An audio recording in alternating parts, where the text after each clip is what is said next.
संसद का 2 दिवसीय विशेष सत्र देश के राजनीतिक भविष्य के लिए बेहद अहम था। महिला आरक्षण जैसे ऐतिहासिक विषय पर बहस चल रही थी। पूरा देश उम्मीद कर रहा था कि विपक्ष के नेता राहुल गांधी इस पर कुछ ठोस सुझाव देंगे, लेकिन जब राहुल गांधी ने बोलना शुरू किया तो ऐसा लगा कि वो किसी गंभीर नीति पर नहीं बल्कि किसी चुनावी रैली में खड़े होकर अपनी पुरानी खुन्नस निकाल रहे हों।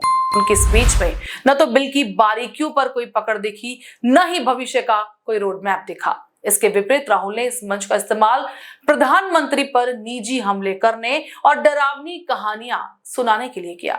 इसे एक जिम्मेदार नेता का व्यवहार कतई नहीं कहा जा सकता।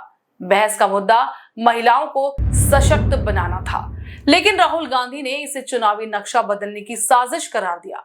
राहुल ने बार बार प्रधानमंत्री को जादूगर कहकर संबोधित किया, जो न केवल संसदीय गरिमा के खिलाफ था बल्कि उस जनता का भी अपमान था जिसने मोदी को चुना है। जब देश की आधी आबादी अपने अधिकारों की बात सुन रही थी, तब राहुल गांधी ने शिव और अंधेरी की ताकत जैसी आध्यात्मिक दलीलों में उलझे दिखे। ये साफ दिखता है और ये दिखाता है कि कांग्रेस के पास इस मुद्दे पर सरकार को घेरने के लिए कोई ठोस तर्क नहीं है।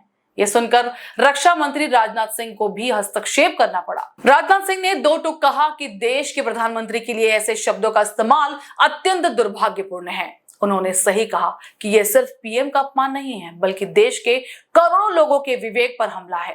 राहुल गांधी को शायद ये समझ नहीं आता कि संसद नीतियों पर बहस के लिए है, न कि अपमानजनक जुमलेबाजी के लिए। स्पीकर ओम बिरला ने भी उन्हें टोकते हुए कहा कि उनकी भाषा संयमित और सही होनी चाहिए। किरेन रिजिजू ने भी राहुल गांधी की अमर्यादित भाषा के प्रयोग पर कड़ी आपत्ति जताई।